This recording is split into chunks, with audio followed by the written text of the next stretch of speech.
All right, we live. Seed talk, stuff to make your seeds walk.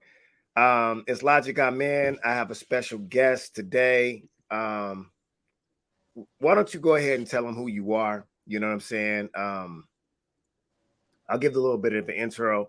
The reason why I want to have this person on the show is because it's an interesting synthesis of rapper, recording artist, comedian, and social justice activist all in one, coming straight out of Portland, Oregon, and Black. And Right. so we're going to talk about a couple of different things tonight.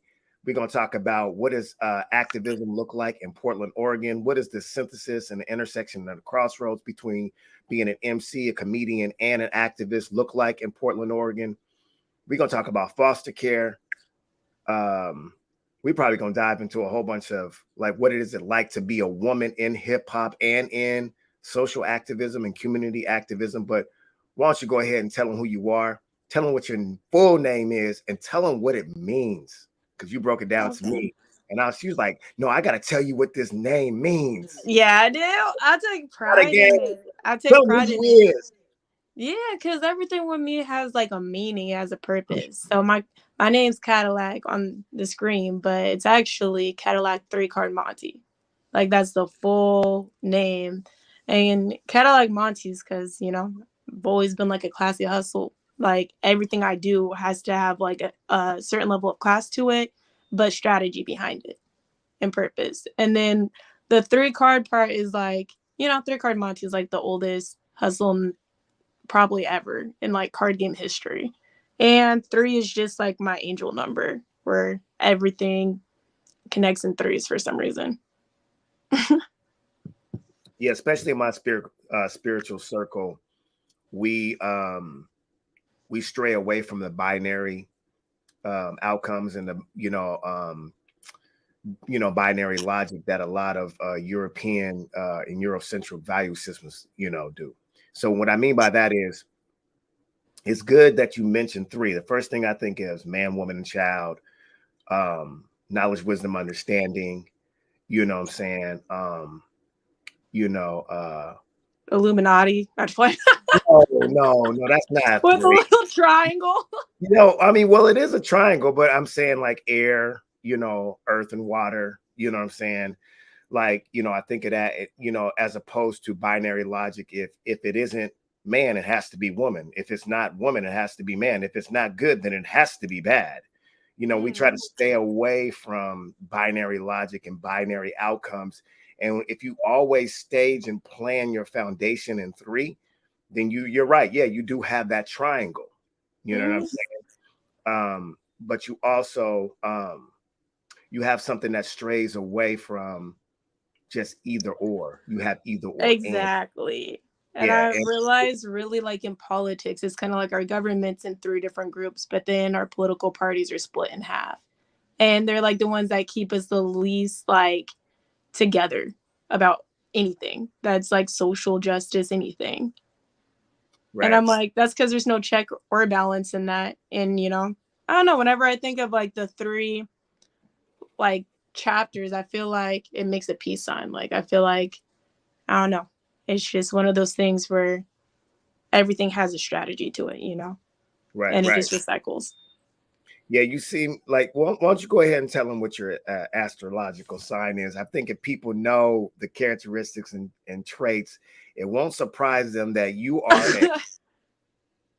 a. Okay, but I better not be told I like being right because I don't know. I think I like being understood. I don't like being right What's your necessarily.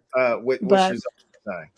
I had to put it out there because I'm an Aquarius and everybody's like, oh, you like being right all the time. And I'm like, trust me, the more I know, the less confident I have in what I know. No, because my mom is an Aquarius, and I just talked to her. The first thing they say about Aquarius, what I read, and this is like pop culture, fast food, what I'm saying, food for thought, that they're the hardest people to date.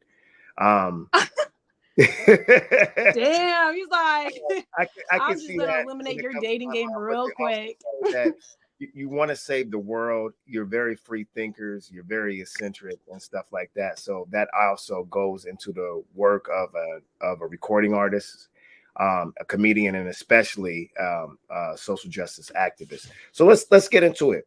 So Okay, tell let's us a get it little. popping. Let's let's tell us a little bit about your story. I don't know too much how you got landed in foster care, and that's why this show is so organic and whatnot. So Mm, tell us a little bit about foster care, and then how that transition with you being raised by a white family in Portland, Oregon. So, I yeah. mean, just talk about as much as you feel comfortable about how foster care became a part of your human experience, and what was it like being raised by a white family? Okay. Um, well, first off, I mean, how I ended up in foster care was because so my biological mom suffered with a lot of mental illness, and a lot of that's generational trauma. Like it's a lot of sexual abuse, and she was actually being pimped out when she was like 13. And so not a lot of like protection during the crack epidemic. So I was actually supposed to be a twin. Like I was supposed to be a twin, but my twin didn't make it. And no, I didn't eat my twin, you guys, because that's the first thing everybody says for some reason. And I'm like, yeah, Cadillac. people could die from drugs too. What the hell? I didn't have to eat my twin. But yeah, Go no, that's ahead. seriously the first thing that people say. Well, they ask or assume. And I'm like, okay, let's not get that out of let's not say that. But so, You had a twin, but you made it. right. And so I kind of look at that, in a lot of ways as a blessing because I wasn't supposed to. But my mom was like 18 when she had me, and she had 3 kids. I'm like the third oldest. And then she got diagnosed with schizophrenia, and my dad got murdered in Portland. And Mm. it's like, so it kind of sucks seeing how much violence has raised and how many cousins I've lost recently just through the same violence. But it's like, it kind of makes you more determined to like fight for what needs to be fought for, trying to like bring hope and purpose back into our communities and stuff. And so that's kind of why I got to the activism part. Because people, I don't know, like, with this like Kanye thing, I feel like instead of like treating not getting his, like him not being treated for his mental illness, I think it becomes more of an excuse. And it's like, but that kind of deters like other people that are also paranoid schizophrenics from getting help or being taken seriously. And it's like, you know, it's very hard to talk about in our community already about mental health illnesses and stuff like that. And I don't think people really understand it until you live it and So stuff. at what age? Sorry to cut you off, but what age were you separated from your mother and put into foster care? And then what age were you? And then how did you? When did you know that your mom was actually suffering from schizophrenia? And like, what were the the characteristics and the signs that you saw? So I was like pretty much like put into foster care when I was like 1. Like I was really young and I was bouncing around from house to house for a while. And then the last foster home I went into, I got adopted by later on, which comes with its pros and cons separately. Um, but I always knew my mom because I had an open adoption. So it was almost like a co-parent where they don't want you to just be disconnected from your parent. They want to like they want to make sure that the person that you're being taken from doesn't just spiral into a downward spiral and doesn't have like any connection with their kids. And That's that a was just how my adopted parents had arranged it. And so it was weird because I realized my mom was losing her mind when I was like 9, and she would call me all the time, and she would just unload her demons like out of her closet to me, like deep, really, really messed up things, or like, you know, her delusions. And I mean, my mom is I can't fault her for the things that she's done that were bad or anything because her mind's never been really right. And a lot of that's generational. And I know why she is the way she is. But it's like, I don't know. I just can't be in her life fully because it's too much. Mhm. And I'm trying to do better for my own kid. Do you So, know what caused your mom's? Because I know a little bit about schizophrenia because I've had a few friends and comrades in the community. You know what I'm saying, that transition from, hip hop activists and being in the community, and then went through some bouts with drugs, and then mm-hmm. became homeless, or what some people might call unhoused, and then they were diagnosed casually by the community as being schizophrenic, and I could understand why they would say that. But what was the cause, if you do know, of your mother's schizophrenia? Well, so I'm going to speculate that the cause is probably more the paranoia that comes from a lot of domestic violence growing up. Like, I Mm, mean, I was reading my court documents and it was talking about like basically she lost custody of us because she like got her jaw broken by a man and she wasn't able to protect us. And it's like she's fighting for a love that she probably never got from her mom because I'm not gonna lie, my grandma's I lived with my grandma first. Like she's not very warm. She's bipolar and she was doing drugs. And like, your grandmother was your grandmother was doing drugs? yeah, my mom was getting drugs for my grandma. And she was like 14, 15 when she had my older siblings. Yeah, that's tough. I had a homeboy, his cousin blew my mind when I found out that he was selling his mother drugs. Yeah. You know Yeah. what's crazy though? And it's crazy when you look at it in a sense of it was crack, but it's not so crazy when you look at it if there's a family member that's a doctor and prescribes, Ritalin, Oxy or something to a family member that's hurting, But So I think that there's more knowledge. It's not like just, absolutely. you know, Absolutely. street Yeah, yeah, yeah, yeah. medicating, self medication. No, no, no. It's like, I get what you're saying. I totally understand what you're saying. I'm no, I understand that. Yeah. but like to kind of put it in perspective, it's like, so my grandma's bipolar. My mom is schizophrenic. My oldest sister is bipolar, who I was raised with the longest. And then my older brother's schizophrenic. And that's from prison and being stuck in the system and abused in the system so much. And so, you know, like his case, I think it was triggered mainly from being in segregation for like 6 months. That's gonna make you go crazy. You mean And like then, he was in huh? he was like in solitary confinement? Yeah, Snake River Penitentiary. And that was like most his life has been in and out of jail since like he was 13. Mm-hmm.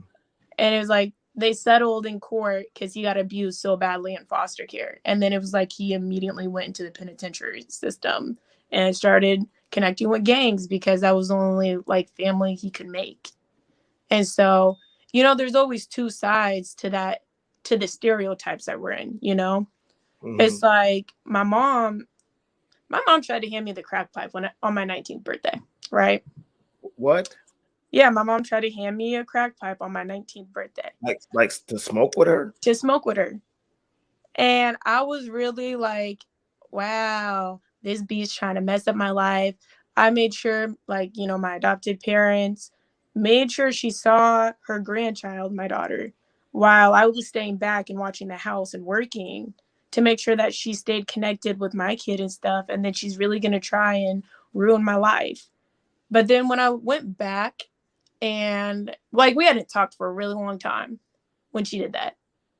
But then I went back and I was reading my court documents and stuff, there is a part in it and it was like she was talking to a social worker or something and she's like, the only time, you know, uh my mom ever felt loved by her mother was when she had to go out and sell herself for dope and then was smoking on the couch with her mom.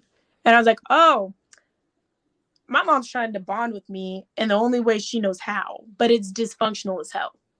Mm. You know, for her, crack is like weed. For me, crack is like a death sentence. You Yeah. know, like you just don't do that. And so at the time, like, yeah, I literally found my mom that night. And it's like, that's the only time I've actually ever put my hand on any female. Cause, you know, growing up where I did with white people, I grew up around a lot of racist hillbillies. Like, everybody that has been in foster care that didn't get adopted, I think, is under this impression when you get adopted, it's a good thing.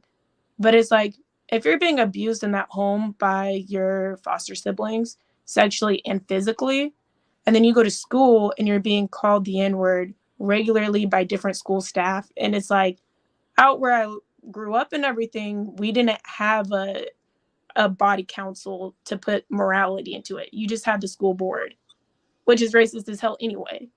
And you're the only black kid in the whole district. Like, not just your class, like the whole district. I want to come back to that. I want to come back to that. I want to go back to first saying thank you for being brave and courageous enough to share your story. Mm-hmm. But also creating some context. And I trust that people out there understand, like, this isn't an opportunity to shame, Cadillac for her story of like, my mom gave me a crack pipe to smoke with her when I was 19. It's more to contextualize it. That's the only way she knew how to bond, Right. or one of the only ways, because that's what was taught to her. Now, Exactly. I want to ask you a question. Okay. You know, how has your relationship with your mother impacted the relationship you have with your daughter and other relationships, whether they be platonic, business, or romantic, since your mom kind of got a blueprint or, an unhealthy handbook, what I'm saying, from her Mm-hmm. mom, what I'm saying, doing just like unhealthy things. And she tried to present that to you like it was cool. And you were like, oh no, hands Mm-hmm. need to be put on. Like, how did your relationship with your mother impact your relationship with your daughter and other people in your life that you love? I think with my daughter, it made me want to be a better mom no matter what. Like, it really did push me to, hey, you know what? I was 16, but it's like I went to school. I got my GED because I wasn't about to graduate at that racist school that I went to.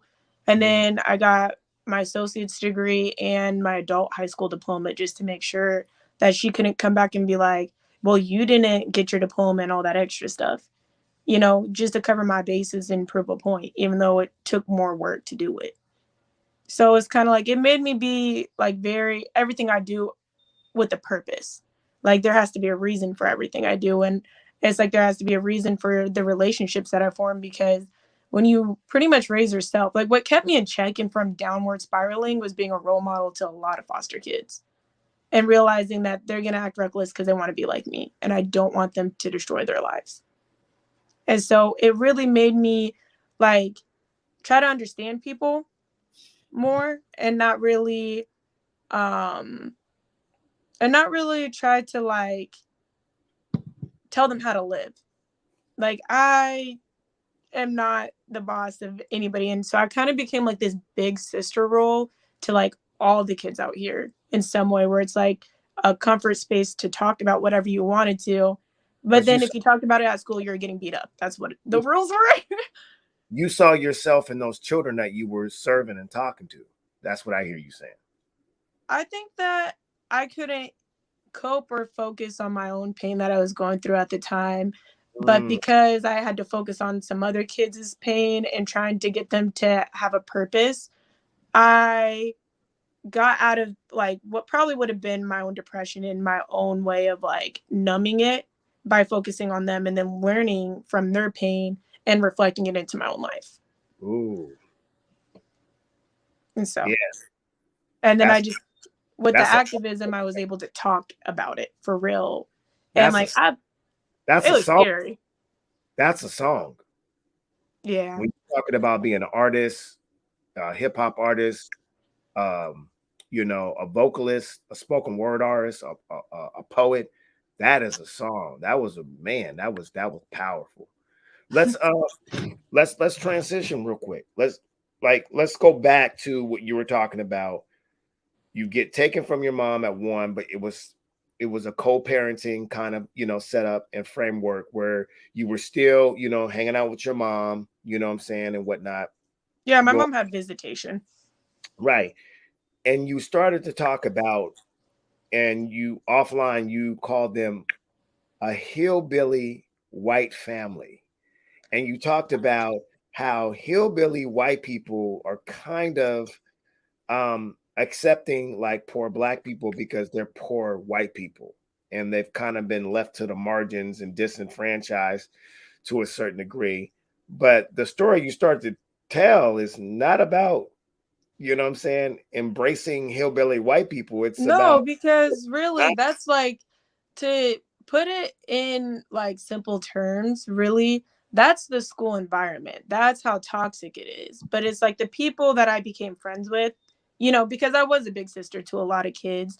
And then I did have real friendships, but within those friendships that I had, it was usually with the outcasts or hillbillies of this, the school that already like, because you have like your wealthy, really wealthy white folks out here that live on the gorge, and then you have like the more hillbillies that have been here from generation, and it leads to generational bullying if you don't have the right last name, kind of stuff. And so it's like, you know, one thing I'll never like, I always want to get across is it's like, yeah, I really did have peace. That I appreciate it. I appreciate not having the fear of my house really getting shot up like that. But then there's always this constant fear of any random person like attacking you for being the only black girl in the whole school district. And it's like, okay, that's kind of an easy target. And it really, like, every black kid I know, like, I've had two sisters go to the same school. No one graduated because it was just hard. And it's like the teachers favor kids that have been around through different generations just based off their last names, kind of stuff. But it's like, but your what I hear you saying is your life and your experiences at school were different than your experiences at home with your white family that adopted you or who your foster parents. That's what I hear you saying. well, I think I'm more saying that it pretty much sucked and it was a living hell. But, the few people that I really genuinely connected with and the people that I've had to inspire is what really like kept me straight. Um, okay. And We then I just, we share some intersection because yeah. I grew up raised in I was born in Cleveland, raised in Cincinnati, and then I moved here when I into Washington State, Kent, Washington, when I was like 12, and then to Issaquah, for a little bit, and then Seattle. So I've been here for 30, 35 years. I've been here. Hmm. But we share some intersection is because in Cleveland, of course, nothing but black folks. You know what I Right. mean? Cincinnati, grew up with nothing but black folks. When I moved to Dayton, Ohio, I started to, you know, be, what I'm saying, immersed in some whiteness. Like, oh, there's not a lot of black people here. It wasn't it was segregated, but I kind of got the quote unquote bad end of the segregation where I was one of the few black children who had integrated into a white school in Huber Heights in Dayton, Ohio. Shout out to Dayton, Ohio. But then when I came here to Kent, Hmm. that's when I was dealing with poor white folks back in the day. Like we're talking Yeah. about, 88, 89, you know what I'm saying, in Kent, Washington. It was, y'all know what I'm talking about. If y'all from Washington, y'all know like that it's a different Kent. This is before we were gentrified and pushed out of the CD in the South End. This is when, what they would call, excuse my language, PWT, you know what I'm saying, poor white trash. And then Issaquah, I'm hey, dead. That's what I, funny. you know what I'm saying? Hey, I've taken that term out, I've taken that acronym out of my vocabulary. I just use it for reference, for historical reference. Then I went to Issaquah and it was an affluent white people. Hmm. Fluent. When I say affluent, I mean affluent, like um you're trying to you're trying to make sure that you represent your house when you leave it, meaning that, you're talking about how many bedrooms your house has. It was like it's affluent like that. Like, well, my house got 4 bedrooms in the guest room, and this is that and the third. Like, that's what it Mhm. was. You had like a 2-story home, and you had, 3 bedrooms, you know what I'm saying, without a pool. It was kind of like, you're not affluent enough. You know what I mean? You No, know, I get that. it was all about square footage and what kind of cars and stuff. And, Hmm. but that's the intersection that I think that you and I share. Though I was not raised ever by a white family, I was raised by a black family who put me into a predominantly white neighborhood and white experiences. Um, Right. and I was forced to assimilate because I had no power. I couldn't leave. Right. And I'm not saying that I was like oppressed and held captive, but and I wouldn't want it any other way. But it doesn't remove the pain and some of the trauma and some of the triggers that I've had growing up around white people having to live according to their norms and their standards and their metric systems. Right. How you talk, how you got to dress, and how you move. And then when you're put back around other black people, they'd be like, "Man, what planet are You are you?" so whitewashed, like Yeah, real quick. you're so white. And so I learned that being pro-black and emulating other black people who have been immersed in white institutions was the best way to go. Like, I started modeling the behavior of Martin Luther King and Malcolm X and Nat Turner and Harriet Tubman and Marcus Garvey, all these people who had infiltrated white institutions and learned Hmm. how they move and showed and proved, like, actually black people don't learn how to speak proper from white people. White people learn how to speak proper and act proper from us. You know what I'm saying? And so, I was able to do that. So it makes me think about that documentary on Netflix with Colin Kaepernick. Oh, That I've not seen that one.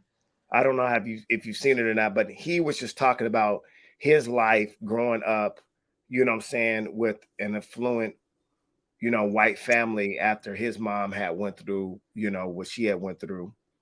He actually had a white mom and a black dad. But um Mhm. what was it like actually living in the house being raised by a white family? Like, so my adopted parents specifically, like they're 80, so they're like older than baby boomers.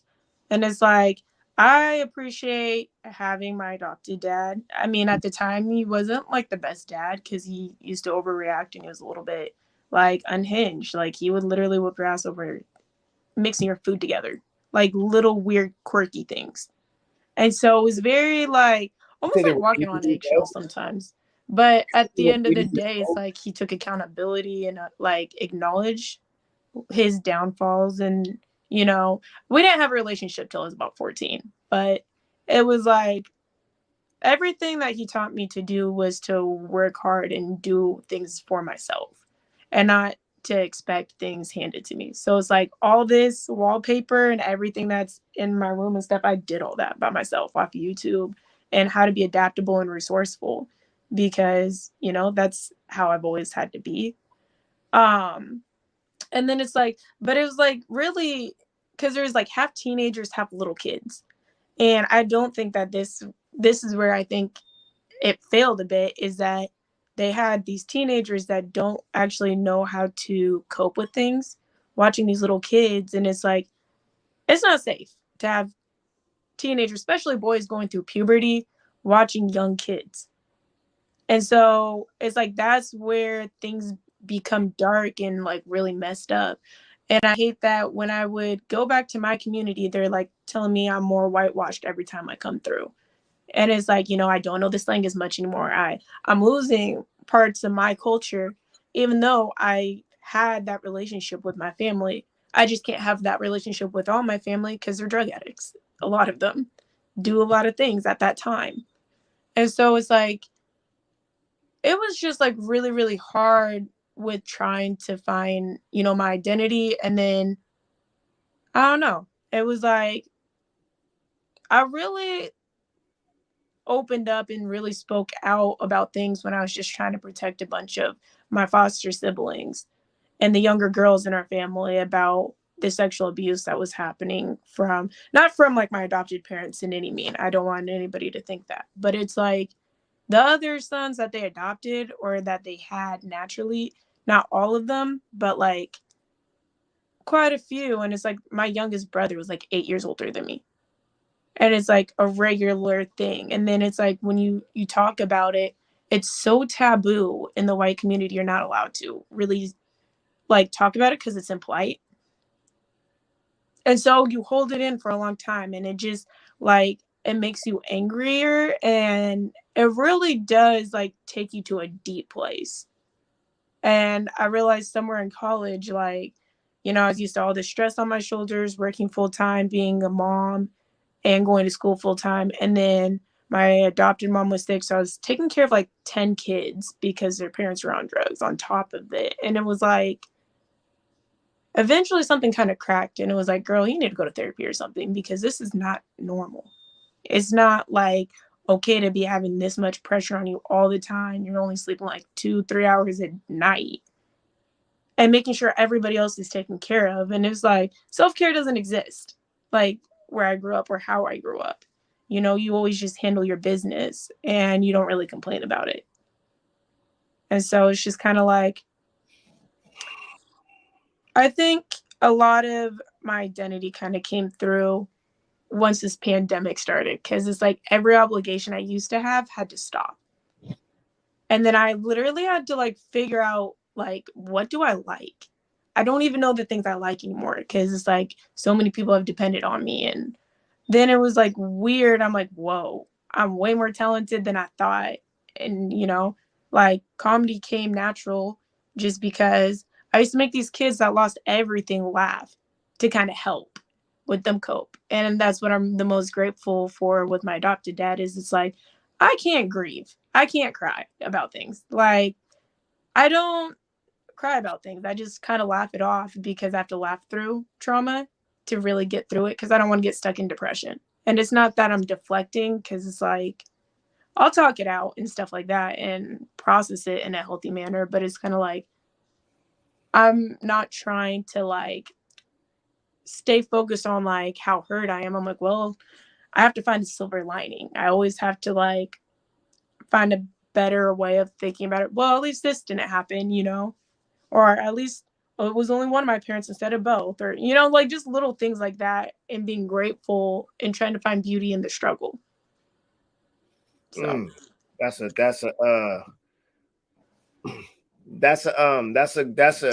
good transition to.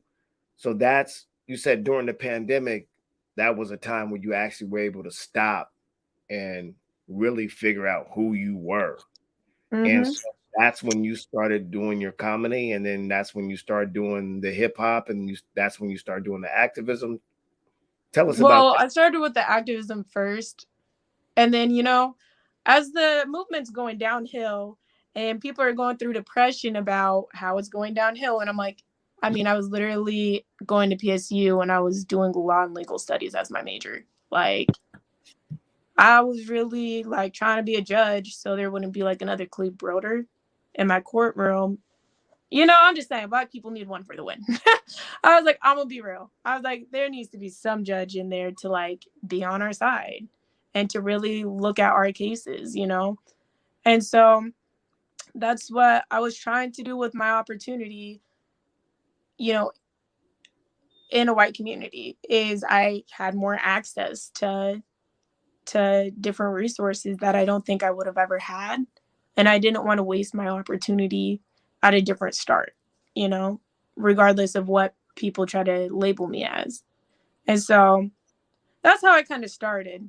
But then it was like, yeah, I really had to get to know myself. And I'm like, okay, now you have to make money in a way that you've never had to do before. And it's like more people were inspired to have their own businesses and stuff because obviously the job market is unreliable. And it's like a lot of us, I don't know, I don't think that there's enough workers' rights when it comes to you know, like, yeah, we achieved the Crown Act, but how far can that take you if they don't have to give you a reason to fire you. They just don't have to tell you it was because your hair. It's So like so what came first? You being a comedian, a rapper, or an activist, or it all came at once? Like talk about the story of what came first. the activism for sure. The activism. Okay, Yep. coming out the whole Yep. foster That care system and just how did you get well, involved in activism as a black person in the whitest city in the country? Last time I checked, Portland, Oregon, per capita is the whitest city in the United States of America. so what happened was What had I happened? think well, in my small hometown, they were trying to talk like my voice with politics is was really acknowledged because I was doing law and I know the law. And so I was giving the law basis behind like Kyle Rittenhouse and like how certain laws, whatever, politics, I guess. And so then that inspired a bunch of white folks to like protest and stuff. And then all of a sudden it's like, why is there only two black folks like on stage? It's just me and this other girl who's 9. And I'm like, we're trying to do the right thing, but it's not really safe. We're going to all these different protests in Portland and stuff. And you guys aren't even actually communicating with any of the black people there. And I would ditch. I would just ditch these people and go hang out with black people because the good thing about foster care is I'm good at interacting and getting to know people. And it doesn't make me uncomfortable. So I was just like getting to know people and making friends because I need to be more engaged with the people actually impacts. And they're just selling t-shirts. And I was like, I'm starting to think that maybe the reasons behind you guys trying to give me a platform isn't the right ones because whenever we'd have any type of activist like organization or events, we're not inviting black people into this side of town, you know? And it was like there were people literally stopping you with guns at the local fire department and trying to check your ID. Like just the most like white supremacist shit, to kind of control people around them. And, it's like, what is that going to do? You think people in Portland are going to come all the way out here to, really deal with a bunch of hillbillies with guns? Let's be real.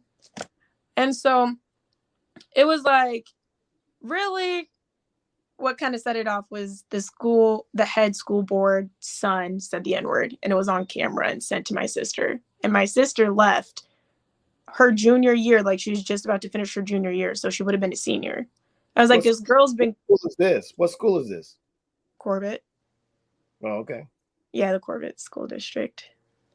But what's the that's what set it off. And so what I did was I tagged half of all the white people that are super affluent that I knew were super affluent in this town, and half of my black family, because when they tried to come for me, my family cursed them out so quick.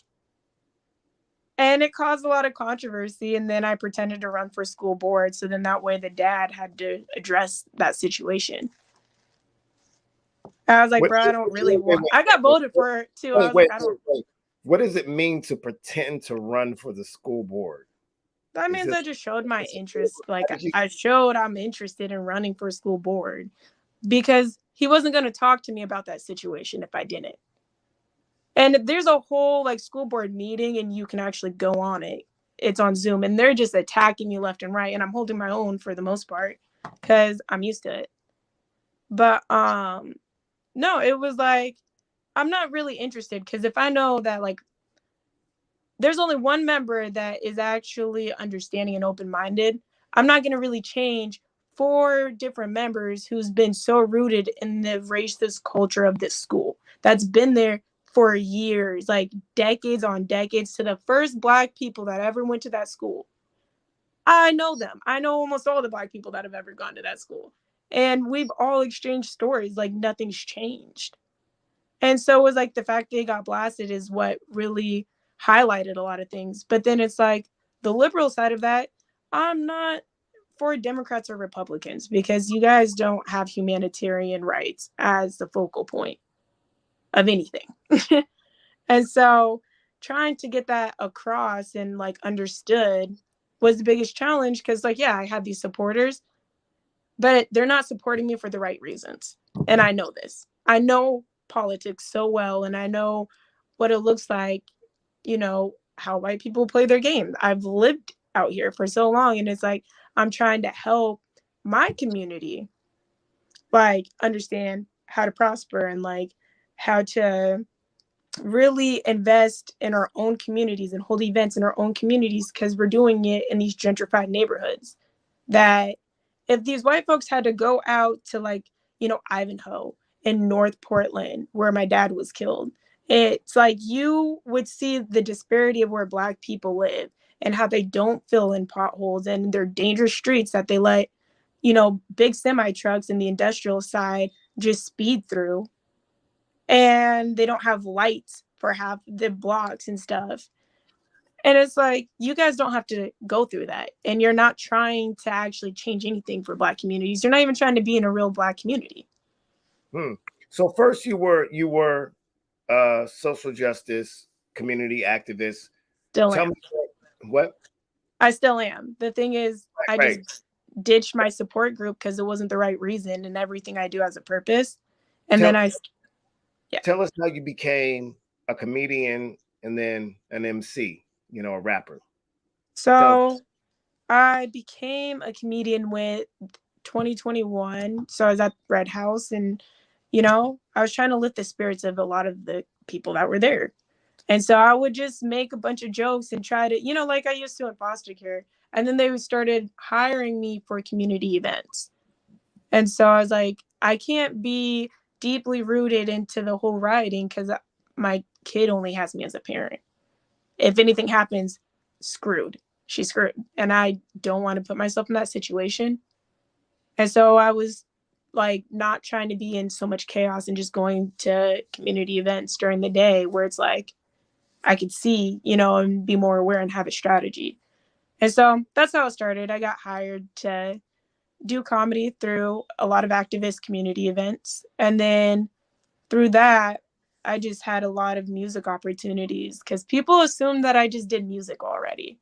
And then I did karaoke, and this one woman who had a very similar story but was way older than me, she's like, "Girl, you're funny, but you really need to sing." And I was like, I've never had anybody in my family believe in my singing, like on my black side. So I just assumed, all this time I'm singing to cope with a lot of trauma and stuff.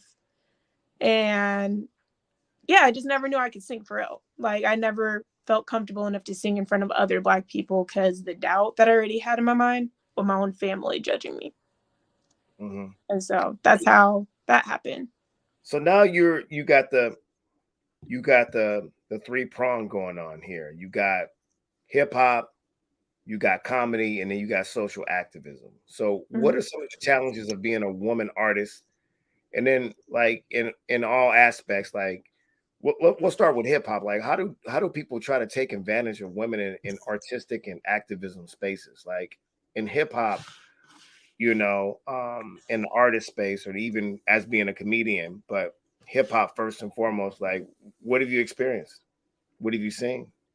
Well, so I think when it comes to hip hop, um, I don't know. I just seen a lot of egos kind of getting in the way of a lot of people cooperating. Cause like for me, Portland's small as hell. I travel. Portland's small. I'm not worried about competing with the next artist here because we're all different. But it's like if we work together, we could actually put Portland on the map for entertainment. And then, you know what I mean? Like expand. And there's a lot of people that do work well with that and keep it strictly business. And then there's a lot of people that try to get you intrigued with it. And then they try to manage you and take over your craft or like, you know, take credit for what you're doing or your work or your ideas without giving you credit. And it's like that with activist stuff. I ran into multiple situations of that. But then there's an undertone of like sexual, um, almost harassment. It really is sexual harassment, low key. And it's like, we're so aware of this Me Too movement and how R. Kelly was able to do what he was able to do. And it's like, after a while, I was like, these are my deepest thoughts being written out, for real. And so it's like you're trying to take advantage of that and you're trying to sexually exploit that as if like I need to be sexually exploited for help, to You move talking forward. talking about in the activism space or the hip hop space or the artist space? What are you talking about? It's a little bit of both though, because whenever things are kind of male dominated, there's that expectation where it's kind of like, yeah, my following's not as big as yours. And so it's kind of like, oh, okay, well, then you act more inappropriate behind the scenes, or you try to come at me like more sexually behind the scenes. And it's like, yeah, I'm not gonna do anything just to get status. I'm not gonna, like, yeah, I'm fun and charming. That's usually what kind of gets me through things. But it's like the fact that the Me Too movement isn't transitioning very well into like, okay, and not me. How do we prevent that so it's not me anymore? And so girls after us have a strong sisterhood that helps them transition to womanhood. Because I think it is up to women. You got to protect each other. And I think in some ways, like white women are like, there's some white women that are for us and back us in a lot of ways. But then it's like, certain issues where it's like we don't believe Black women when they have an accusation against a man that might be legit or not. We don't look into it until like other white women come out and then it's acknowledged as a problem. And then it's like, but do we believe that? Because look at what happened to Emmett Till. And it's like, it really becomes like a weird, mistrustful circle. And I'm like, I don't have very many problems with women unless a man's trying to pin me against one. And it's like, I feel more comfortable with female artists because it's like I can be vulnerable without being exploited. And I Yeah, would never let any of my talented that's cousins do this yeah, but because, that's something that you can start. That'd be really dope to see. A woman like yourself, a Black woman, starting, women MCs and women artists, united together. I mean, of course, you won't be the first to do it, but it'd be good to have another person do it, especially in Portland, Oregon. Like I yeah, said, no, because like with the the most activist stuff, I have a defense club, big. like, and I teach women how to shoot and how to legally conceal and carry, how to clean your gun, how to protect yourself seriously. Because I think that, you know, I'd rather be a good shot. I would rather my daughter be a good shot. And I've been dragged by a lot of liberal white women that don't agree with gun rights as much. But, the glory of being raised around hillbillies is that it's like, I'd rather her be a good shot than be an easy target because I think the whole time I've ever been raised was to be an easy target. And it's like, yeah, being a lady is like literally the worst survival skills ever. Like women are victimized so much statistically. Like, girl, I'm trying to protect my sister and I'm trying to make sure that in everything I do that translates. You know what's really interesting what you're saying. You know, that's a very good point that you make. And I think a lot of liberal white women either they understand it and they ignore it, or it's a blind spot, or they really truly don't understand how much they do use guns to protect themselves. So the Mm-hmm. point I'm trying to make is that there's a lot of white women be like, oh, you shouldn't be a gun owner, you shouldn't be doing this, you shouldn't have guns, and they kill people, but let something happen to them, and they're calling people who have guns. Right. That's what I'm They're saying. calling, law enforcement or calling whatever.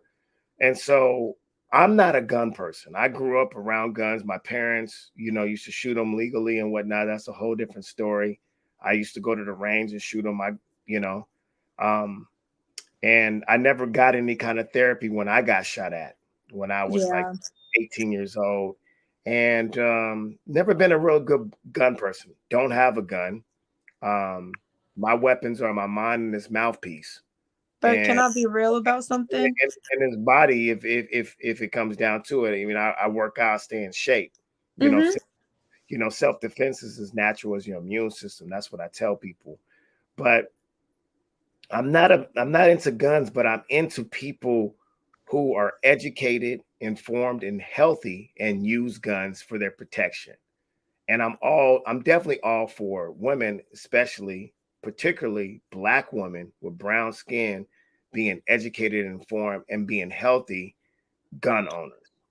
Right. Well, the thing that actually made I wasn't into guns. I wasn't really for it. I don't like that loud of noises popping off around me like that. But it's like I really almost got kidnapped in 2020. Like this car in broad daylight is doing U-turns, and it's like to the point where he even let his little accomplice like out the back. Like I had to run across the street like 4 times in rush hour traffic, and I was like, I'd rather get hit than even figure out, because the way they approached me, the energy was off. I could tell because it was like you went past me, you said something, did a U-turn, then came back around and did another U-turn. And it's like whatever you have to ask me, you can ask the group of people behind me because I'm by myself. Like I don't know where things are in Portland, and I'm not trying to get close because it's like I've seen things. And so it's like that happened, and my daughter was supposed to be with me, but her hoverboard happened to die, and I walked a mile back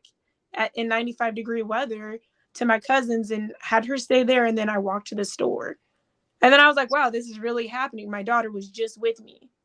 And that kind of freaked me out. And then I was like, I didn't get as much attention on my attractiveness in my hometown as I did the more I was out with this activism stuff. And a lot of that attention was really creepy in a way that most men won't understand unless you're walking around looking pretty in prison. And I was like, yeah, you know what? Hmm. I'm not going to do this. I'm like so sick of like dudes trying to put me in a role that I don't want to be in or trying to, I'm not super big, but it's like and then like half the time, a lot of the women around me are like, well, yeah, you're pretty. What do you expect? Da da da da da. Like, okay, just because I'm pretty doesn't mean anything. I thought I was ugly up until a couple years ago, to be honest. Because none of the dudes that were around in my hometown would ever bring a black girl home to their farm and say, hey, dad. I mean, like, bruh, that wasn't happening for me, which is why I had a great sense of humor. It wasn't until later with a lot of the attention, and it's like, I don't really care for that because I didn't grow up with a lot of attention because everybody else in my family has mental disorders. They have more serious things going on. So I never, like, I'm a fixer. I never had the attention on me like that. And so it's just like, now I'm like, no, you know what? I tried to coexist, tried to, be witty about it. But then it was like, that was the moment that everything switched, where it's like, no, I don't have to be subjected to this. And I don't care who criticizes me, because I did get dragged when I taught my daughter how to shoot at 12. And I'm like, it's not like a 12-year-old boy with a lot of testosterone going through his veins and that doesn't know what to do with it. It's a girl that has a fear of her mom dying at any moment because dudes act so inappropriate and creepy around me. And I'm like, That would be a great episode, another episode when we talk about, are black people more safe as gun owners? Because I was having a conversation with one of my brothers online today, and he was like, he was showing me like how he got his AR-15 clips and he's going to the range and he's showing that. I'm like, I said, man, I wrote in the comments, brother, who's coming for you, Rambo? right, low key though. Are you going to war? And he was just like, man, if you stay ready, you ain't got to get ready. And that's when I started asking him a question, like, not to be argumentative, but do you think that the black communities, specifically individual gun owners, are we more safe as a community as being gun owners? And so like that makes me want to like have a part two. But I do want to finish up. We're up on 54 minutes. We try to keep it within the hour. I want to ask you this last question, and then I want to go into a plan of action. I want to ask you, how does your art conflict with activism? And let me put some context with that. Okay. Because some of the stuff that I do with my art form, with hip hop, with my skits, my bits, my stand-up comedian format, it conflicts with the social justice community because they want to not attack, you know, what I'm actually trying to present to them. They don't want to like look into, you know, a social commentary or satire, you know, or anything that I'm trying to do, like, you know, hyperbolic, you know, language, or, you know, trying to prove a point. They're just looking at, hey man, you can't say that. You can't say that. Yeah. You can't make a song. You can't use that slur. You can't use this, that, and the third. And so, as a principal and as a community activist, sometimes my art and my music conflicts with my, you know, me as an educator and as a professional and as an activist. That's the main reason why I don't cuss in a lot of my music, unless I really have to make a point, because then people always have to say, "See, there he goes." And a Yeah. few years back, I had a song called Cancel Christmas off of one of my many albums that I have on Bandcamp. Shameless plug. Look it up, Black on Purpose, Logic I Men Presents. And there were people, you know, who were parents of students that were like, he's rapping about a student shooting up a school and he's a principal at a school. Therefore, he should not be an educator. And I'm like, this is art. This is Yeah. art. If we have a classroom and they talk about the shooters at Columbine, Yeah. are we gonna block that? You know, it's telling a story. You know what I'm Hmm. saying?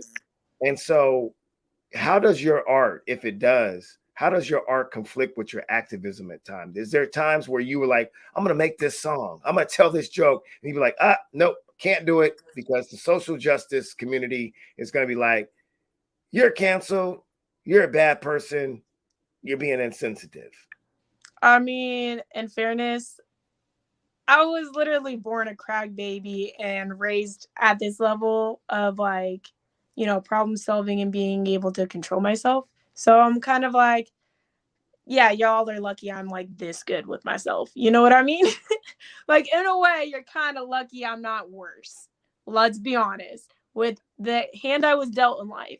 But I don't think of myself as a victim. I think of myself as blessed. And so it's kind of like, yeah, there's certain aspects, certain things like, when it comes to conversations behind um conversations that aren't actually like the most popular, because I got a lot of pushback, and I would be in these chat rooms with like 50 activists and stuff or more, and it's like, if you don't agree to specific things and their ideologies, you will Yeah. definitely get dragged. And it's like, guess what, I'm not here to be the most popular though. I'm not here to just boost off my career. I'm here because I have something real to say, and people that relate will, congregate and understand like it's not coming from a harmful place, because I know what it's like to be misunderstood. And so that's why I express myself and my music a lot better, because I have time to actually sit down and really consider what I'm doing. It's like my EP is only 7 songs deep. It's called L7 because I've been called a square my whole life because I didn't engage, right? I didn't engage in a lot of, shit that's gonna fuck up my life, really. But it's kind of like, I'm not worried about cursing because I know I have a super extensive vocabulary. I'm not worried about how I'm portrayed to others because I kind of don't care. And it's like, I care about people and the humanitarian efforts that we do to improve each other's lives and better each other. So you said you got dragged in a couple of chat rooms. Give me an example of at least one thing that you got drugged for. I mean, you can just give me the topic, and you don't have to go Okay. deep.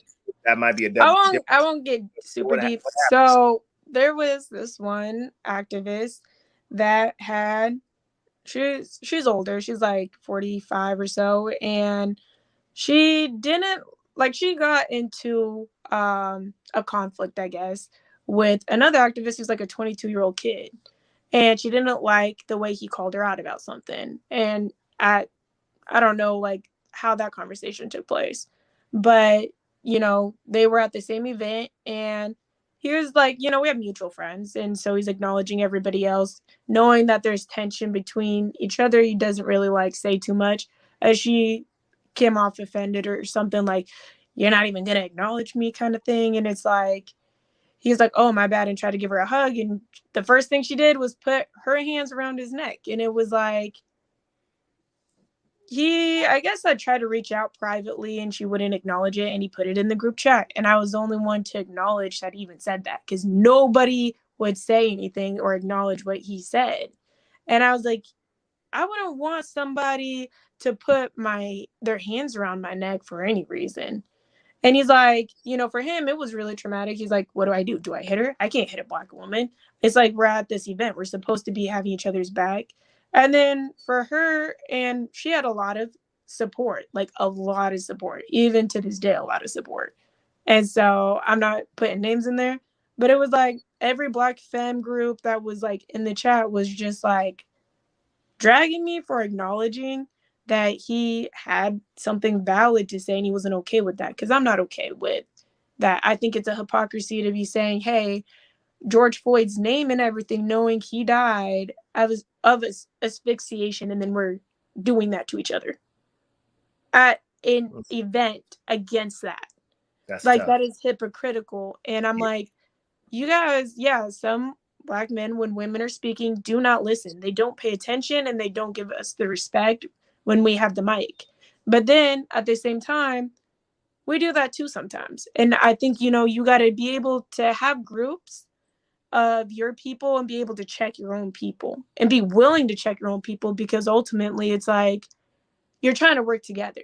But it's like, if you're trying to be like, your ego gets in the way of that, it's like you're going to be offended. You're going to be mad for anybody that tries to call you wrong for what you're doing or how you go about things.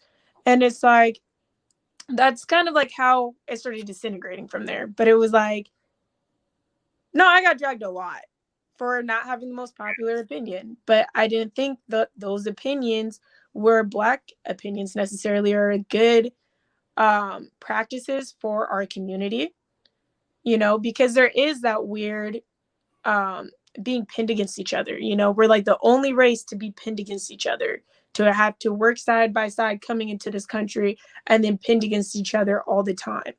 Like you got people in our community that don't even date in our race.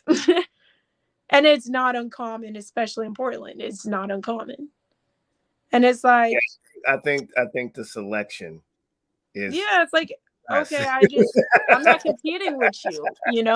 I'm just trying to make us better. Like, but you have to take accountability when you're wrong and just apologize and try to do better. And Yeah, people don't always want to take that that's accountability. I would definitely push back that we're the only race that get pit against each other, because white people have been fighting against each other since the dawn of time, and I think the only Well, time I mean, like, no, gender wise, though.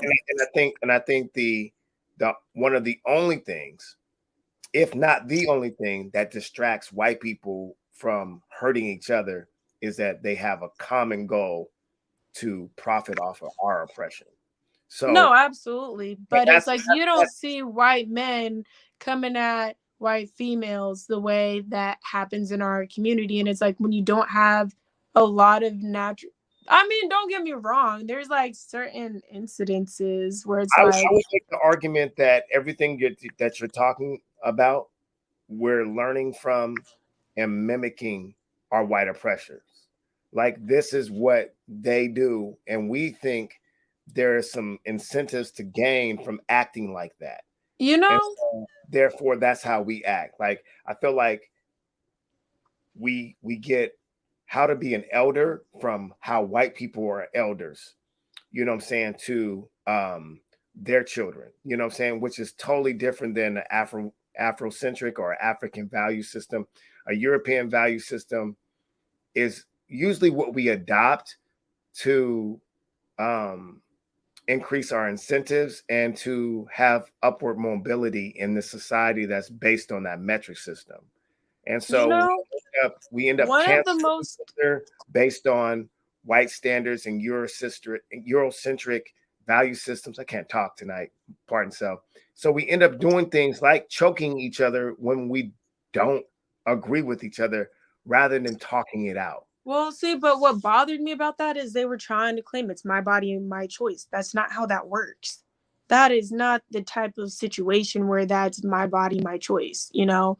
It's like, yeah, if you didn't Wait, want to wait, hug, wait, then wait, you wait, could wait. tell somebody, stop, don't hug Time. me. They were saying it's my body, my choice. That's how It's the my black body femmes were to choke someone responding else, and it's my to choice to choke this someone else. kid getting choked by a woman twice his age. Okay. And Yeah. that's why I was like, I'm not going to agree with that. And Okay. I'm not going to not ignore that because that's messed up. But it's Whole like different, when it that's a comes whole to different. Yeah. the gender bias, you know, you got a lot of white women that'll back a black man with everything. It's like, okay, an example. Uh there was this march, I think, in Chicago where like 7,000, 8,000 kids had walked out of school and basically they all got arrested. You know, they wanted better school education and That's a lot of standards. handcuffs and a lot of zip ties. If Yeah. 5,000 people got arrested. Right. And they're like only 10 and 11 though. That's the craziest part. Yeah. I didn't hear about this. I got to look this up. Yeah. And I think like, don't specifically quote me, I'll send you the article. I think his name was Mr. Blevins. He actually had a, or maybe it was Pastor Blevins, I don't remember. But like, so he's a black pastor. He orchestrated this walkout and everything, and that's what he's known for. But what he's not known for is raping a ton of little black girls because he had a vendetta against white girls and he thought it would be easier to practice on black girls. And it's like, we don't acknowledge that because sometimes it's like, Making Chicago look bad. well, it's like one of those things where if we're wrong, sometimes we don't acknowledge and try to heal that. And it's like it goes in everything. It does go in the fabric of every type of person. I just feel like sometimes when, you know, Kanye West is out here saying, or I'll leave your ass for a white girl, it does continue that degrade, like that degradation of black women and how we're not accepted naturally. And it's like, I can understand. I can understand, you know, when I was having this conversation that some dudes go for black women or white women because they don't have as much trauma. And so it's like they're not having to handle their own trauma and your trauma, you know, within your own race and feeling like you're always battling it out. And I never thought of that perspective in my life, you know? I never thought of that perspective in my life because it's like, I don't know. As like a black woman, it's like you're not, even if you're getting beat, you're not supposed to do things that would jeopardize the livelihood of a black man in a lot of ways because there's not a lot of black men that are See, free. You know, they're targeted on every level. time out, time out. This is a whole different conversation. That was, whoo, I can go so many different ways with that. But let's do what we do here at C Talk. Let's take everything we've talked about and let's formalize the plan of action. You know, what's the plan of action, like based on everything we talked about what did we talk about? We A talked lot. foster care, we talked about women in activist and artist spaces, we talked about not only foster care, but we also talked about parents being addicted to drugs and how that impacts your relationship. We talked about being raised by a white family. We talked about the challenges of being a woman artist, Mm-hmm.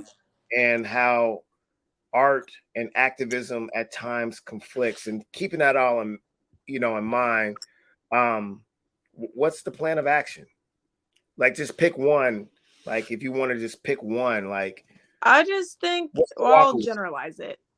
Yeah, yeah, I yeah. think for a plan of action, really trying to get to know people that are way different than you is Mm, kind of like the starting point. Men having platonic relationship with women, and so every time that you engage with a woman, it doesn't have to have a sexual attraction at undertone, you know.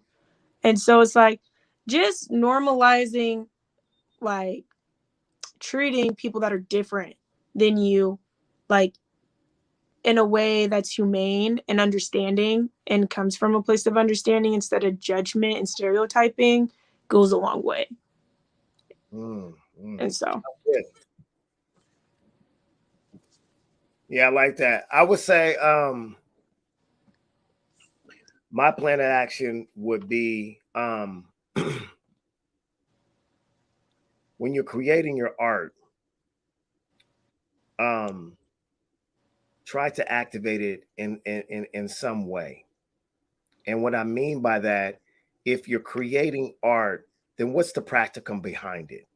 So if I like, for instance, for me, if I tell a joke about behind something that's going on socially or that has social commentary, or if I make a Mm-hmm. song, how do I activate that? How do I apply that joke? How do I apply that song to my life?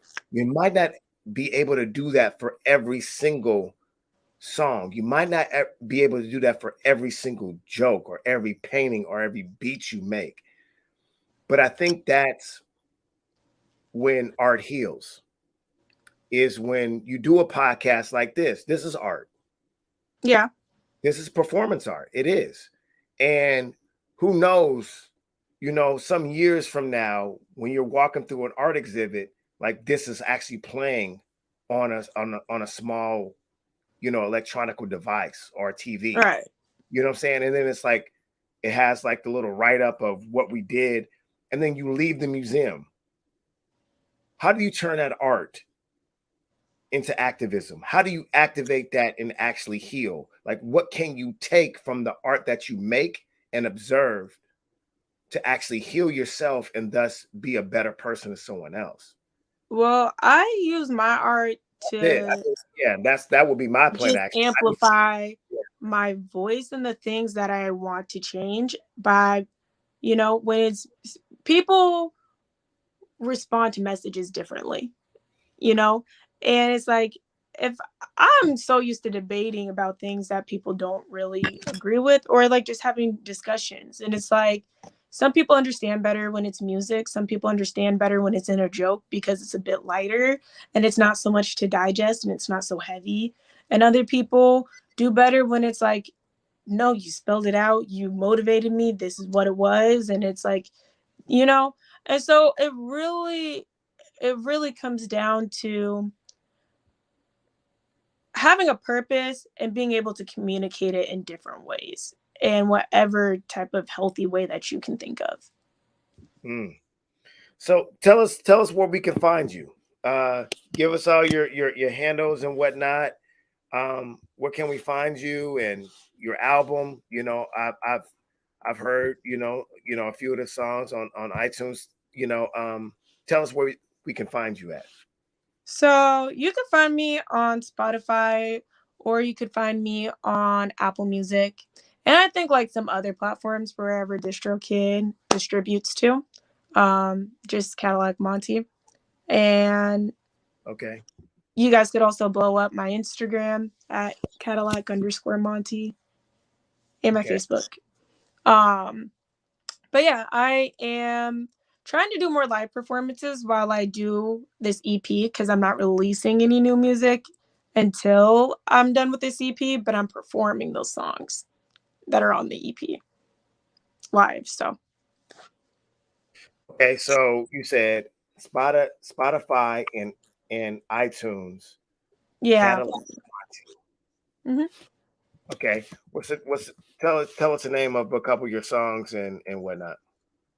Well, I only have like the one single that I released on there, which is Love and Family. I finished one named Game Changers. I'm just not releasing it until the EP. And I just finished two songs. One's Misunderstood, which is like a sample of Nina Simone. Hmm. And I like it just because the vibe's more like things I don't understand about the world that's misunderstood with each other that makes us less humane towards each other. Game Changers is more of that I, flipped the script and decided to start branding myself and being comfortable with my own sexuality without feeling guilty as a woman in doing so. And so I changed my own game in that. And then um the other one is I Love You in My Life. And it's just like the softer side of me when I'm like crushing on a guy and stuff. And it's like, you know, so it's kind of like just really the 7 phases of womanhood that I've really been able to embrace and kind of understand more as I'm going into life in my lessons personally, because I think females do need more to talk about. And, even if it's not the most popular thing, it's fine to me because it's like, it's real. Right. I listened to the track on iTunes. The family, what's it called? Family, Love and family. Love and And Family. that was raising all those girls are on the track that I raised, including my daughter. Like, Right. And they're on the track. mm-hmm. Yeah, Love and Family was a hot track. That track is tough, Really, that was the first song I ever wrote. Yeah, it was good. It was good. It was very polished, and I'm looking forward to the EP that all the songs had that same like sense of being completed. Like I can tell Right. you put your grit into that. You know what I'm saying? And so you put your foot into it, as they would say when you eat a really good meal. Anyways, it's Cadillac Monte. It's Logic God Man and C Talk. We out. Make sure you check her out. We got to do a part two. Part two. Where am I from? Accent. We're gonna have to do a part two with her when we talk about other things. I want to talk about that sexuality piece. I want to talk about some other things that you were talking about when you were talking like, yeah, I want to push back on some of that stuff and we can get into it. But we out. It's been C Talk. Make sure you guys donate. Cash App, Logic Amen. I'm gonna put in the chat in the comments. I'm gonna put Cadillac's Cash App so you can donate to her and what she's doing. All right, we out.